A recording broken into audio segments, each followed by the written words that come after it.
Hola, ¿qué tal? Buen día, bienvenidos, bienvenidas a este programa de salud mental en el trabajo. Nos da mucho gusto estar nuevamente con ustedes. El día de hoy vamos a hablar sobre un tema bien interesante que tiene que ver con la neurodiversidad en el trabajo. Hace unos días se celebró el Día Internacional del Síndrome de Asperger. Y bueno, pues hoy queremos hablar sobre este tema, sobre todo cómo se puede observar en el lugar de trabajo, ¿sí? ¿Qué implicaciones tiene tanto para la persona como para la organización? Y cómo podemos abordarlo, ¿sí? Cómo podemos enfrentarlo, gestionarlo, ¿sí? Para pues, evitar que haya un tema de discriminación para quien vive con esta condición en el trabajo. Y bueno, para esto, pues nos acompañan el día de hoy la psicóloga Dulce Reyes, la psicóloga Nayeli Gómez y el doctor Jorge Mérida, todos integrantes del equipo clínico de ADN Wellbeing. Nosotros somos una firma que se enfoca en la atención clínica de las personas que colaboran o que trabajan en una organización con el objetivo de restablecer su salud mental, porque finalmente no hay salud sin salud mental. Entonces, pues bienvenidas, bienvenido Jorge. Ahora sí, me gustaría pues iniciar este webinar, dándoles la palabra y haciéndoles algunas preguntas. Para empezar, me gustaría pedirle a Jorge que nos cuente un poquito de qué va este trastorno del espectro autista, en qué consiste, cuáles son sus características y cómo podemos observarlo, cómo podemos identificarlo en un contexto laboral. Adelante, Jorge. Hola, gracias Humberto. Pues mira, el trastorno del espectro autista es como un grupo muy grande de trastornos del neurodesarrollo. Quiere decir que son circunstancias, ¿no?, que aparecen desde el nacimiento, ¿no? Son condiciones de salud que están justamente presentándose desde el inicio de la vida, ¿no? Naturalmente, los diagnósticos se hacen ya un poco después, ¿no? Un poco después de que ocurrió este evento vital del nacimiento, porque justamente parte de los criterios diagnósticos de los trastornos del espectro autista pues se hacen justamente midiendo cómo va el neurodesarrollo del niño o la niña, ¿no? Entonces, se le considera un trastorno biológico del desarrollo, ¿no?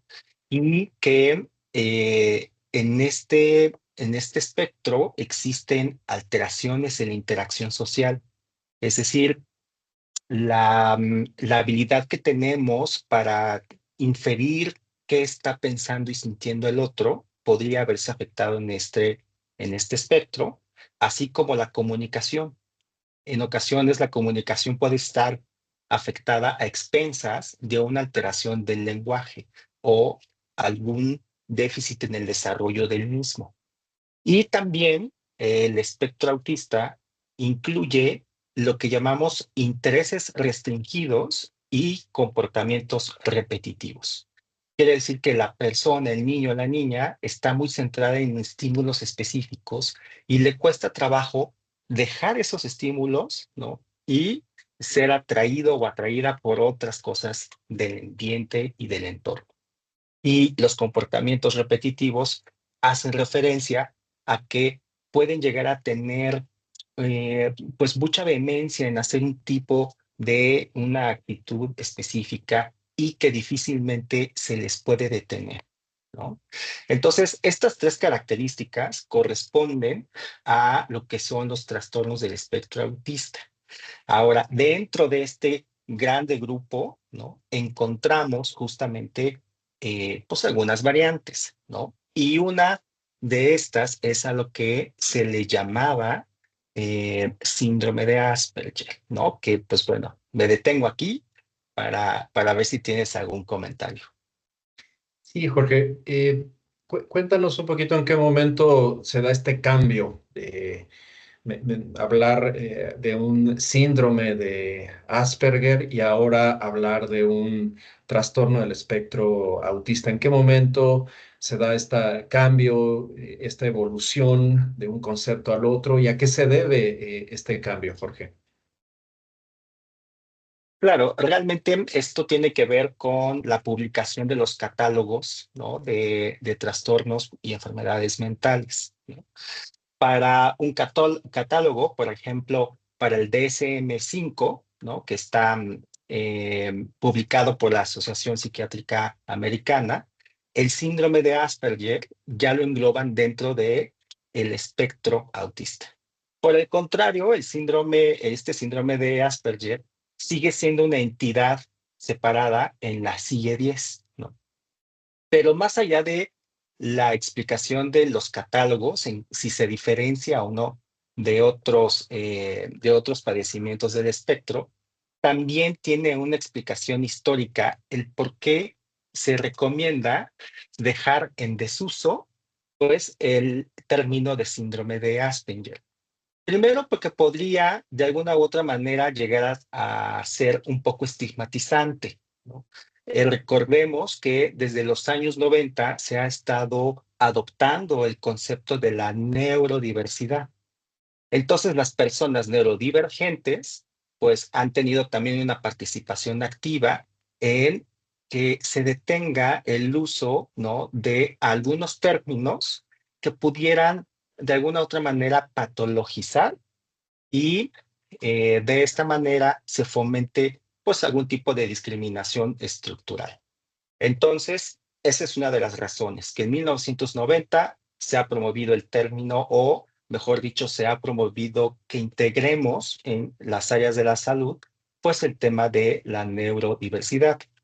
Y por otro lado, pues también es histórico, porque finalmente quien lo describió fue Hans Asperger en 1944, ¿no? En el contexto, pues justamente de la Segunda Guerra Mundial, y pues recordemos que Asperger finalmente era parte, ¿no? De pues de esta estructura y maquinaria nacionalista nazi, y pues justamente él fue reclutando a niños con algunos problemas del desarrollo, describió este síndrome, que se le llama síndrome de Asperger porque justamente él lo describió, pero pues no debemos de desvincular la historia porque finalmente pues Hans Asperger pues era nazi y pues envió a niños con discapacidad al exterminio, ¿no? Entonces creo que también tiene una muy buena fundamentación de por qué dejar en Ah, desuso, ¿no? Este término.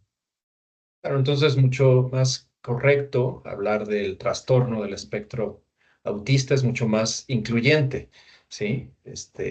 Hacer referencia a esta neurodiversidad, más que hablar de este síndrome, ¿no?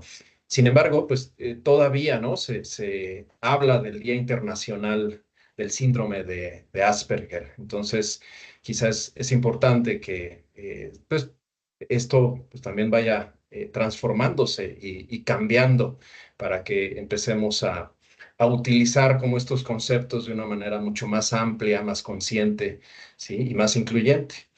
Y Dulce, cuéntanos, con base en tu experiencia en la atención clínica a personas que colaboran en algún lugar de trabajo, ¿cómo ves, cómo puedes observar o identificar cómo estos síntomas o estas características que Jorge nos describió hace un momento, como en un contexto laboral, ¿no? ¿Qué ves, qué escuchas de estas personas y sobre todo qué implicaciones tiene para ellos y para el lugar donde trabajan?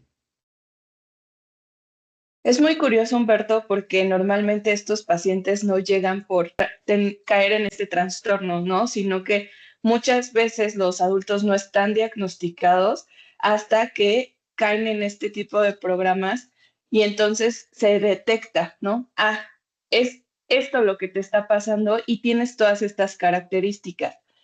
Los pacientes muchas veces llegan porque se sienten deprimidos o porque no les está yendo muy bien en su trabajo, como que no se sienten parte del equipo y tiene que ver con las características del síndrome justamente, ¿no? Les cuesta trabajo sociabilizar en el ámbito laboral o incluso tener vaya, estas instrucciones como que las siguen muy a pie de la letra, ¿no? Entonces, el tema de esto es que las instrucciones tienen que ser lo más claras posibles porque si de pronto hay como una falla de comunicación, se sienten muy desorbitados, ¿no?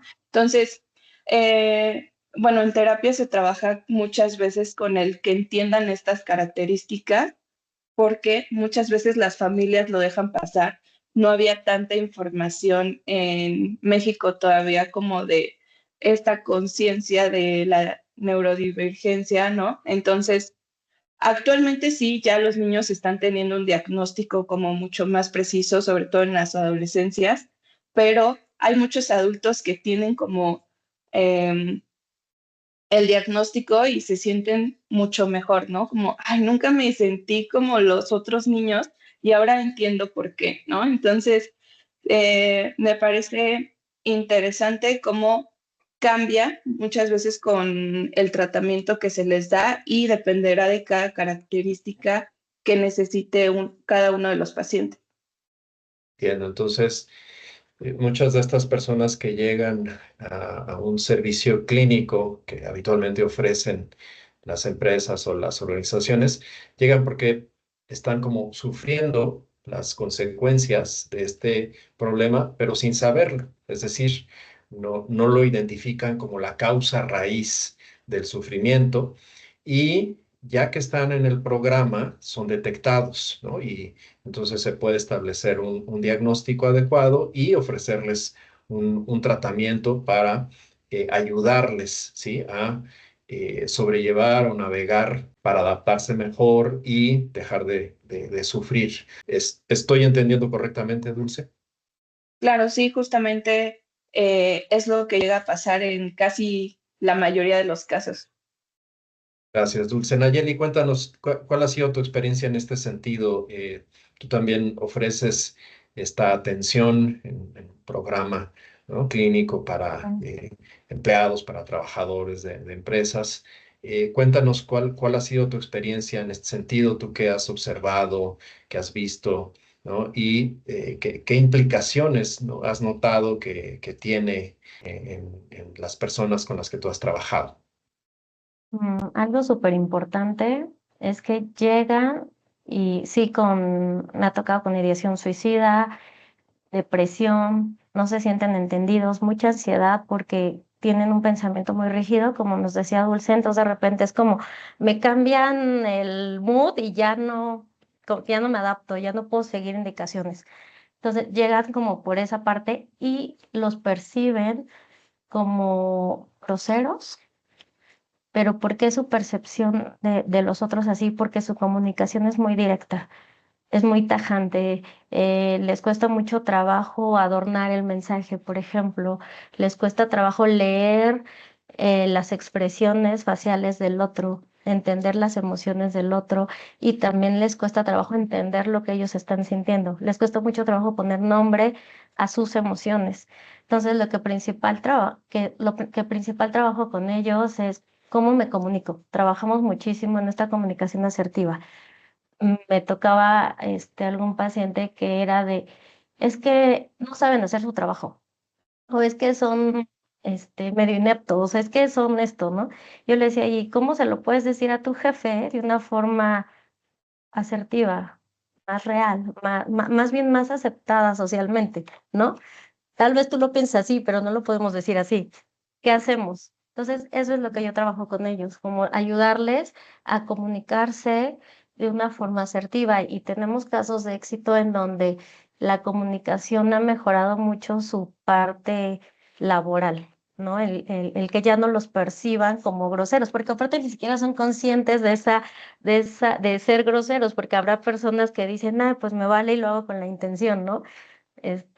Pero ellos no, o sea, ellos lo hacen muy natural, como si estuviera bien, no lo perciben como si ellos lo hicieran, o sea, no se perciben groseros, ¿no? Y la gente los percibe así. Entonces, eso es lo Ya, que principalmente trabajamos mucho la parte de reconocer emociones, ¿no? El que ellos qué sienten para poderlo decir y el cómo se sentiría el otro. Un poco la empatía, tampoco tienen como esta facilidad de entender lo que el otro o de leer los rostros de los otros. También de repente les dicen, oye, ¿por qué les hablaste así? Y ellos así de, pues ¿cómo? No, les dije normal, pero no alcanzan como a percibir esa parte, ¿no? Y normalmente es como es lo que trabajamos en la parte laboral y ahí se ven muy beneficiados porque como tampoco socializan, no tienen como, no saben qué decir. De hecho, me ha tocado pacientes que me dicen, es que me quedo en la mente en blanco porque estoy con alguien y ¿qué le pregunto? Y entonces también platicamos o aprendemos a ya. cómo socializar. ¿Qué le podrías preguntar? ¿Qué tal tu día? ¿Cómo estuvo el clima? ¿Qué hiciste hoy? Y no se les ocurre, ¿no? Es como esta incapacidad y eso también se trabaja mucho en terapia para que aprendan a empezar una conversación.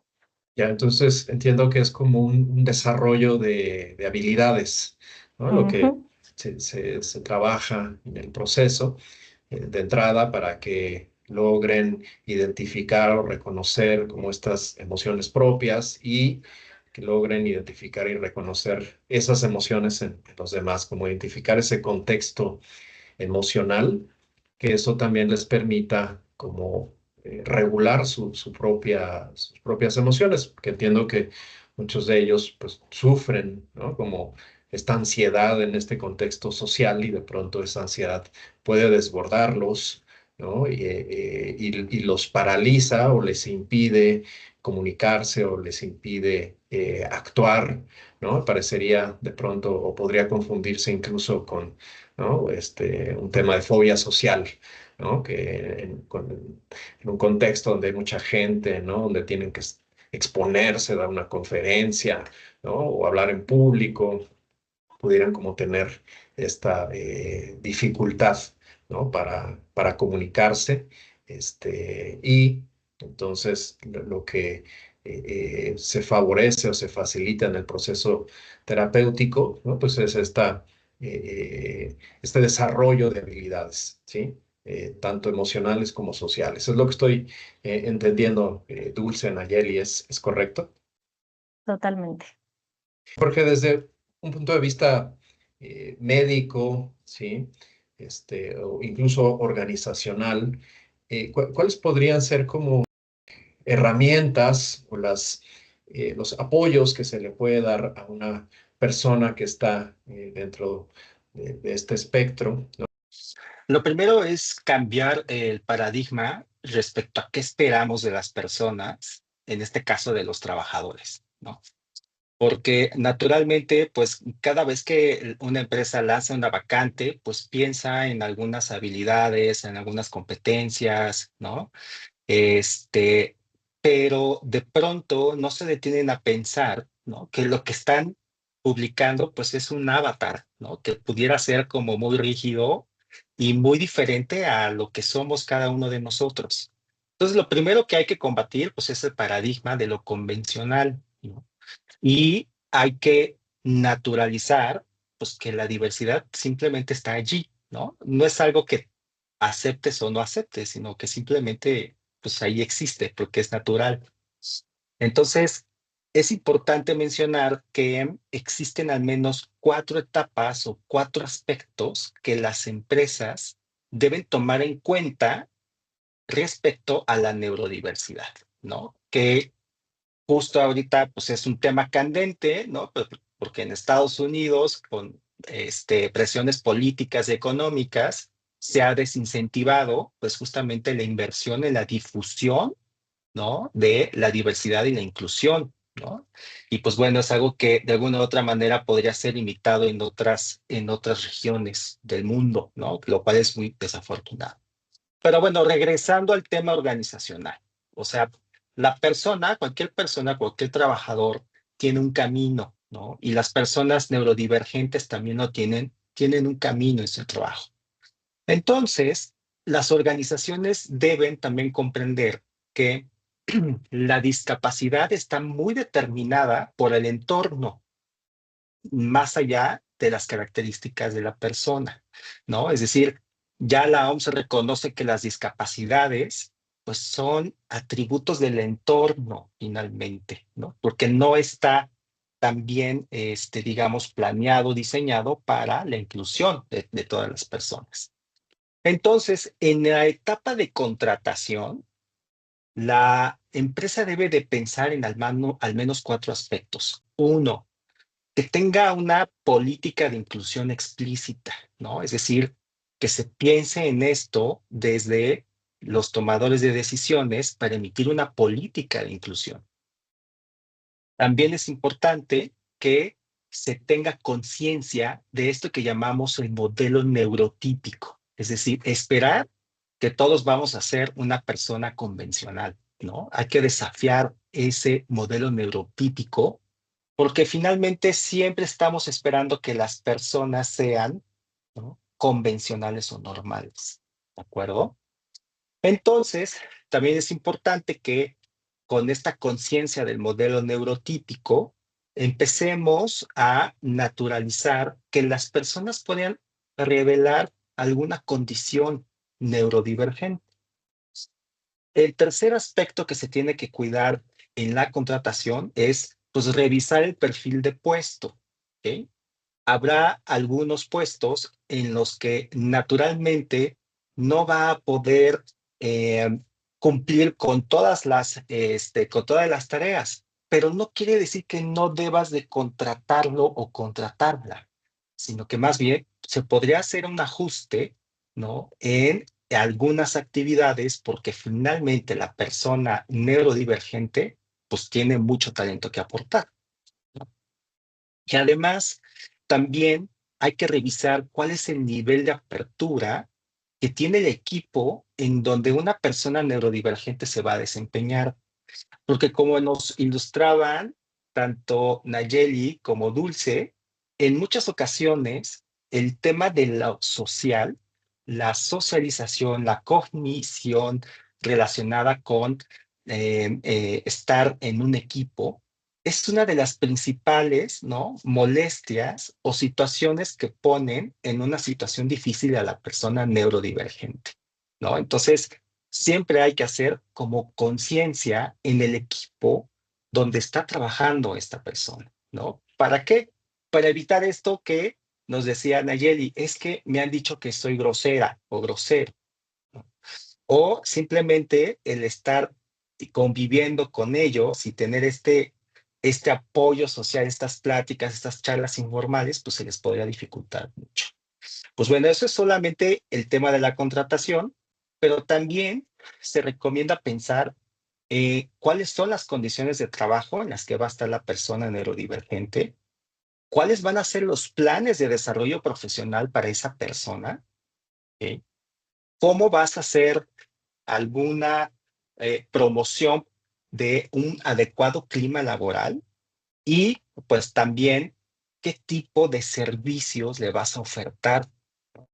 Porque recordemos que las personas neurodivergentes, ¿no? En México tenemos casi el 1% de las personas, ¿no? La prevalencia de el trastorno del espectro autista en México es de 0.87%, ¿no? Y pues naturalmente como una minoría, ¿no?, pues finalmente no tienen acceso a todas las circunstancias que podría tener una persona que no es parte del espectro. Entonces, también es importante mencionar que la empresa debe también pensar cuáles van a ser como esos servicios, ¿no?, a los que se podrá tener acceso mientras el trabajador esté con esa empresa. Y naturalmente, uno de los principales servicios, pues es justamente el acceso a la atención clínica en la salud. Y esto no tiene una base solamente en términos de inclusión, que simplemente ya lo justifica, sino que también es importante recordar que las personas que tienen un trastorno del espectro autista tienen otras comorbilidades de salud mental.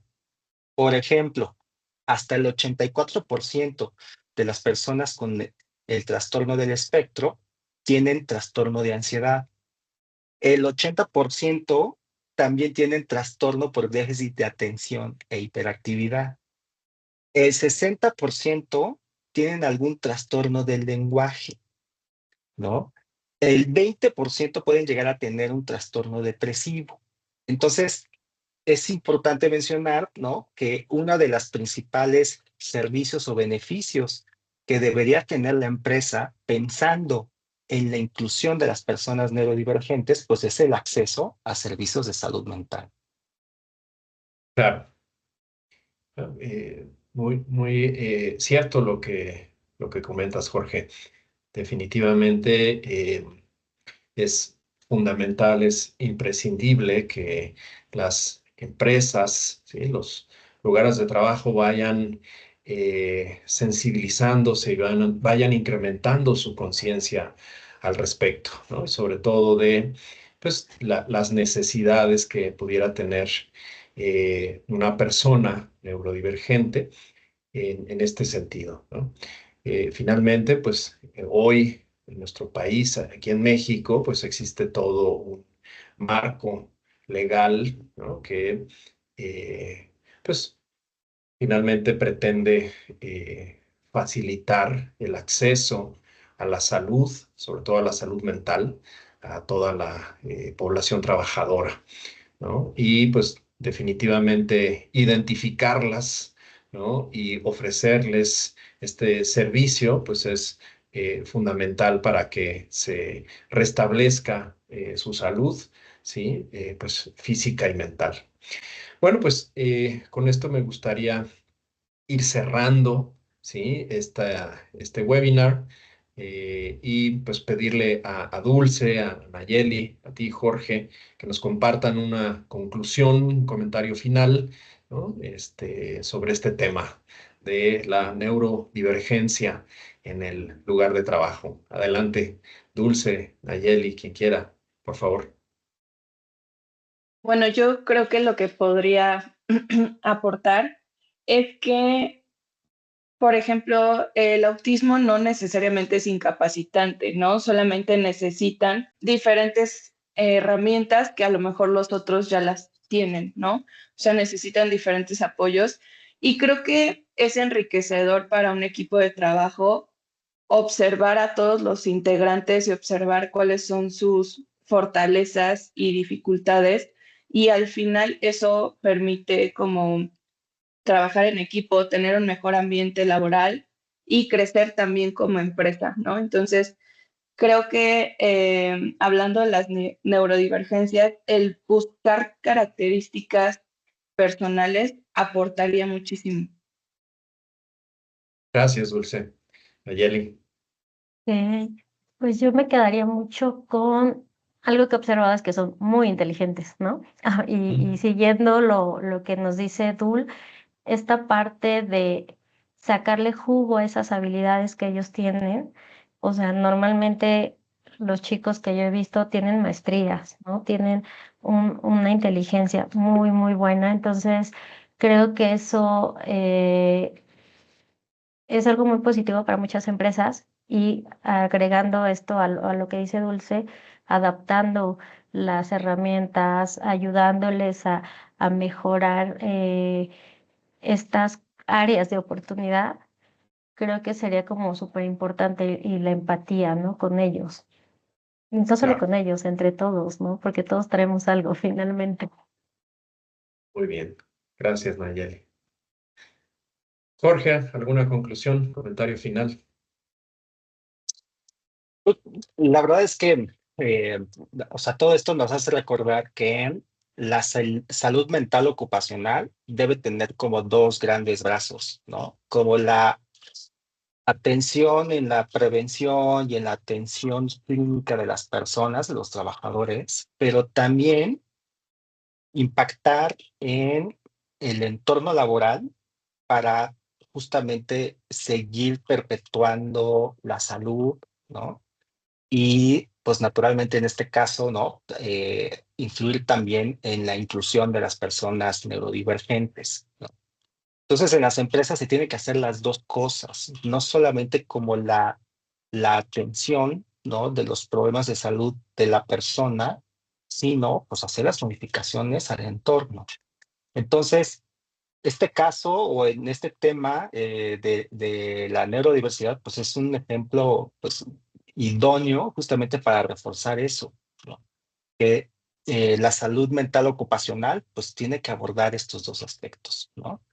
Y pues desde el punto de vista clínico, creo que esa es una fortaleza de la experiencia que tiene el equipo como Dulce y Naye, pues porque justamente no solamente se abocan al tema del tratamiento clínico con la persona, sino que pues también se tienen que derivar en recomendaciones específicas, ¿no?